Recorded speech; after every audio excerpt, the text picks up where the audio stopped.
If your dog is shivering, moving slower than usual, or curling up like a tiny cinnamon roll and refusing to budge, winter might be hitting harder than you think. So let's talk about how to keep your dog warm in winter the smart way, without overdoing it, without wasting money, and without falling for myths that can actually put your dog at risk. And stay with me, because near the end, I'll share the one mistake well-meaning owners make that quietly makes dogs colder, not warmer. The winter warmth rule. Start with one simple rule you can remember all season. If it's cold enough that you're thinking about a jacket, it's cold enough to think about your dog. Now, some dogs are built like living snow boots, Huskies, Malamutes, Bernese mountain dogs, but others, they're basically wearing a t-shirt into a windstorm. Small dogs, short-haired breeds, seniors, puppies, and dogs with health issues lose heat quickly. And thin dogs have less insulation, even if they act tough. Here's the key idea. Your job isn't to make your dog hot. It's to help them stay comfortably warm, dry, and out of the wind. That's the difference between cozy and risky.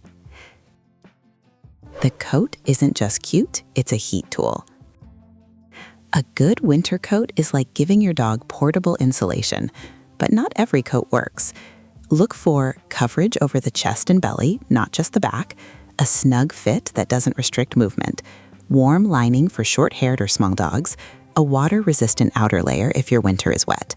If your dog gets soaked, they'll feel colder even if the temperature isn't that low. Wet fur can turn a walk into a heat loss machine. And here's an important detail. Dogs lose heat fast from the chest and belly because those areas are closer to the ground and often have less fur. A coat that only covers the top is better than nothing, but a coat that shields the underside is a real upgrade. Booties, the paw-saving secret. Let's talk about paws, because paws are the part of your dog that touches the cold first and longest.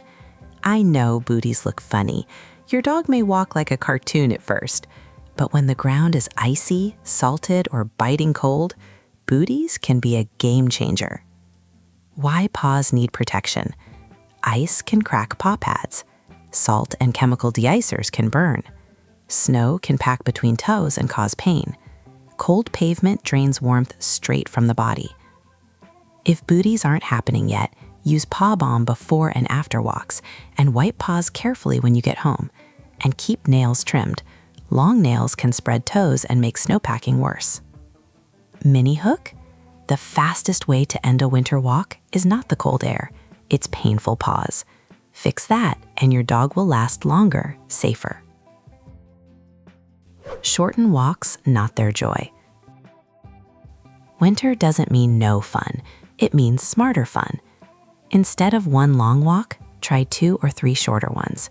Your dog gets the sniffing and mental stimulation without staying out long enough to get chilled. And make the walk warmer by choosing sunny routes instead of shady ones, paths with less wind exposure, dry ground over slush.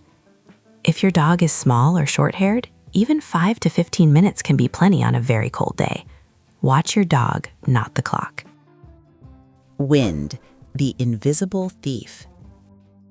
Here's something most owners underestimate: wind. Wind strips warmth away fast, especially for small dogs and dogs with thin coats. A temperature that seems manageable can feel much harsher when there's wind. If your dog is reluctant the moment you step outside, it might not be stubbornness, it might be wind chill discomfort. Choose wind-sheltered areas when you can. If you can't, increase insulation, a better coat, a warm layer, and shorter outdoor time. Make home the warm zone. Your house might feel warm to you, but your dog experiences it differently, especially if they lie on tile, near drafts, or in a spot where cold air sinks. Start with the simplest upgrade. Raise their bed off the floor if possible and add insulation beneath them. Cold floors pull heat away. A thick bed and a blanket can make a huge difference. Place your dog's sleep area away from doors that open often, away from drafty windows, away from direct heater blasts. Direct heater blasts can dry skin and create hot and cold extremes. Gentle warmth beats a heat laser. The blanket test. A blanket isn't just comfort, it's a thermostat tool. If your dog naturally burrows under blankets, that's a strong sign they want more warmth. Give them a safe blanket they can move on their own so they can self-regulate. But if your dog is panting, restless, or moving away from the blanket, don't force it. Some dogs overheat easily indoors, especially in well-heated homes.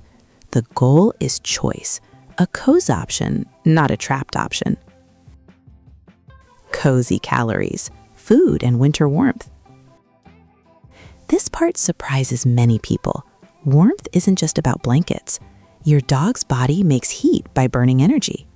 In winter, some dogs need a bit more food, especially active dogs spending time outdoors.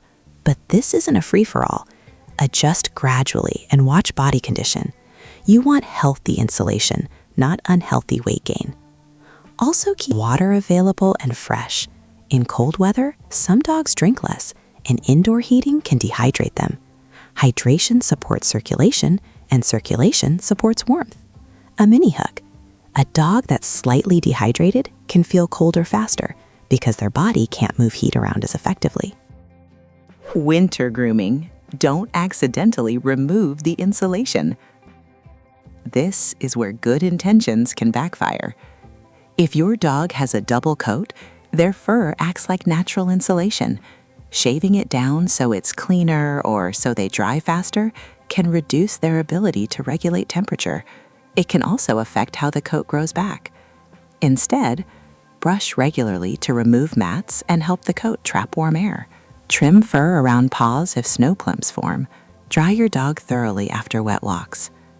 For short-haired dogs, grooming still matters. Healthy skin and coat helps them hold warmth better. Dry is warm, wet is cold. Let's make this simple. If your dog is wet, your dog is cold, even if they aren't shivering. If your dog comes in damp from snow or rain, towel dry immediately. For dogs that get soaked often, consider a water-resistant coat. And pay attention to the belly and legs. Those areas collect slush and melt water. A quick warm-up routine after walks can be a lifesaver. Dry them, light paws, offer water, and let them rest in a cozy spot. Cars, garages, and cold floors. Some people assume a garage is indoors, so it must be safe, but garages can get extremely cold. Same with enclosed balconies and stairwells. If it's not temperature controlled, it can still be a winter hazard. Also, don't let your dog sleep on cold concrete or uninsulated floors. That steady cold contact slowly drains heat from the body, especially in older dogs with arthritis. If your dog spends any time in a cooler area, give them an elevated, insulated bed and check them often. Outdoor dogs need real shelter, not just a roof. If your dog spends time outside, shelter has to be more than a box. A proper winter shelter should have wind-blocking walls, dry bedding that stays dry, insulation without hazardous materials, a doorway positioned away from prevailing winds, enough space to conserve body heat, but not so large it becomes impossible to warm. Straw can work well as bedding for outdoor shelters because it stays insulating even when it's cold. Blankets can hold moisture and freeze if conditions are damp. But here's the truth. In harsh winter conditions, the safest choice is bringing dogs indoors. Cold stress accumulates, and their use to it isn't a guarantee. Heat sources. Helpful when used right. You can add warmth, but do it safely. Heated pet pads and warming beds can be great if they're designed for pets and used correctly. Avoid human heating pads unless your vet explicitly approves, because temperature control and safety features differ. If you use any warming device, allow your dog to move away freely, monitor for chewing risks, avoid direct heat for dogs with reduced sensation or mobility issues. The best warmth is steady and gentle, not intense. Mini hook. The safest warm spot is when your dog can leave whenever they want, because comfort changes minute to minute. Winter health risks that look like just cold. Sometimes cold is more than cold. If your dog is very lethargic, weak, confused, or their gums look pale, that's not a wait and see. That can be serious. Also watch for persistent shivering that doesn't stop after warming up. Older dogs and dogs with arthritis often feel winter more sharply. Cold can stiffen joints and make movement painful. Warm bedding and shorter, more frequent walks can help. If your dog suddenly hates winter walks this year but didn't mind last year, consider whether pain, not attitude, is the reason. Don't forget the ears, tail, and belly. When dogs get very cold, the body prioritizes core warmth. That means extremities can suffer. Ears, tail tips, and paws can become dangerously cold faster than you think. The belly, especially on short dogs, drags close to snow and slush and gets chilled quickly.